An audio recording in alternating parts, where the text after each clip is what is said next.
Welcome to the Valmika Property Investing Podcast. I'm JP, your host and the founder of Valmika Buyers Agency. With my background in investment banking, I'm here to share Wall Street tips and secrets for building a top 4% property portfolio. Let's dive into the world of property investment together. Welcome to another episode.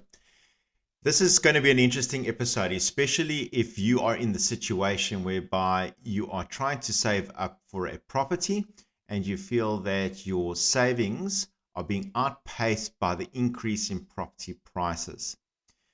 We are going to discuss an alternative way for you to climb into the property ladder, so to speak. We're going to be exploring regional investment opportunities today. We're going to first discuss why there is this flight to an affordability for investors and for people to live.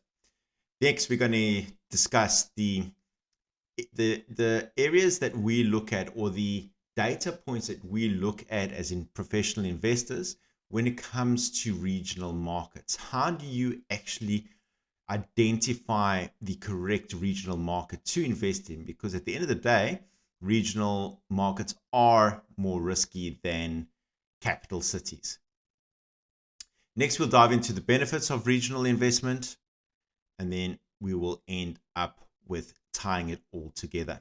So let's get straight into it. So why the flight to affordability? So as everyone has noticed, especially in Australia, around the capital cities, the prices are just skyrocketing, even though we're at high interest rate environment. So the median house price in Sydney currently sits around $1.6 million at the time of this podcast, while Melbourne follows closely at over $1 million. Then there is the attractiveness of regional affordability. So in comparison, if we look at regional centres like Ballarat in Victoria, they boast a median house price of around $530,000. This is a significant price difference and unlocks opportunities for investors priced out of major city markets. Regional markets are, as I've mentioned, are riskier. So how do we mitigate that risk? So this is how we identify promising regional markets. First thing we look for is infrastructure projects. So research regional areas with upcoming infrastructure projects like transport links, hospitals, or universities. These projects can stimulate economic growth and potentially drive property value appreciation. Next, we look at job market growth in the region. So look for regional centers that are experiencing job market growth in key industries. And why is this the case? A strong job market attracts new residents, and this increases your rental demand and potentially boosting rental yields for investors. Next major one we look at for is government incentives. So some state governments offer incentives like tax breaks or grants to encourage investment in specific regional areas. So research these incentives to potentially enhance your investment returns. So what are the benefits of regional investment? Because they're perceived as a higher risk, you will naturally get a higher rental yield to take on that risk. Investing is all about risk reward. So the risk that you are putting into an investment needs to make sense when it comes to the return. It's a balancing factor. So these higher rental yields, for example, in regional properties often offer higher rental yields when compared to capital cities. And even in tier 1 and tier 2 capital cities, for example. So if we compare like a Sydney to a Brisbane or a Gold Coast scenario around Surfers Paradise, even though they are not classified as regional, you will find that the yields are higher in those tier 2 cities, like in the Gold Coast sectors when compared to Sydney. And that's purely a factor of demand. There's so much more demand in Sydney that people are willing to pay up for those properties. And when you have a higher purchase price, which is on the denominator of the yield equation, you'll find that your yields are lower. And this is obviously the opposite for regional. The other potential of regional markets, if you are able to identify a booming regional area, you can have stronger capital growth potential. But this is a delicate skill to have. It involves the analysis of many data points to sway the risk reward in your favor when it comes to the growth potential of regional areas. So while they're not guaranteed, some regional markets may experience significant capital growth due to various factors. And what are these factors?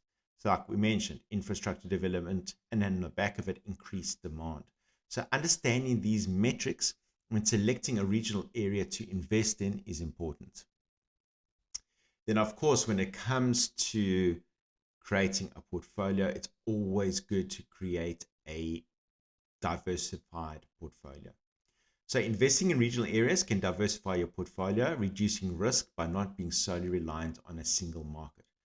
I've often seen investors who would identify a regional area, but then go all in on this area and buy multiple properties. And as in all markets which are cyclical, and especially in regional centers, those strong growth periods after a while do tend to fade away.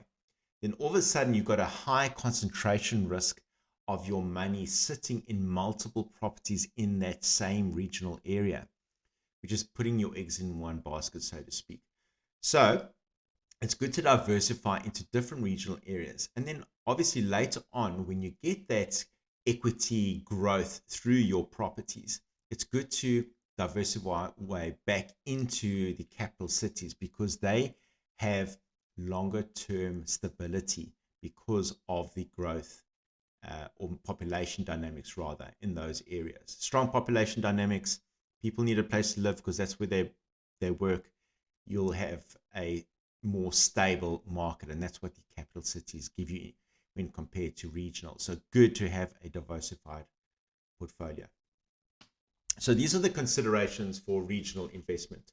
First of all, you've got to realize that there will be lower liquidity in comparison to capital cities. So regional property markets are generally less liquid than capital cities.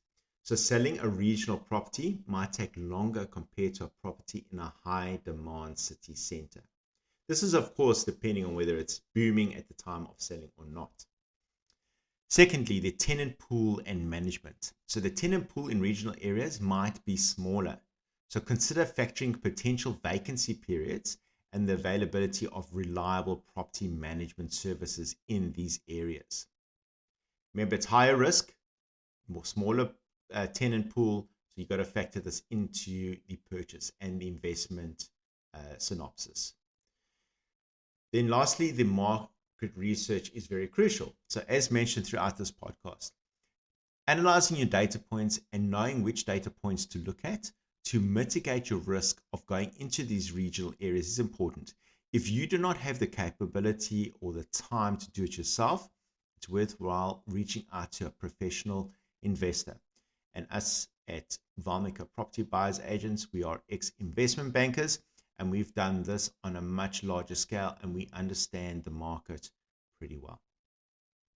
I hope you have found this podcast valuable and insightful. If you do have another topic you would like me to discuss, please email me at info@valmikaproperty.com, or alternatively, please leave me a message in the comments below and I will look into it for you. See you in the next one.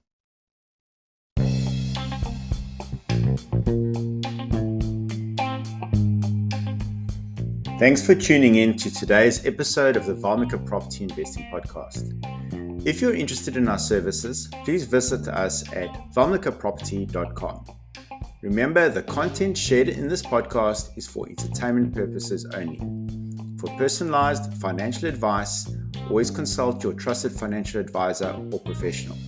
See you in the next episode.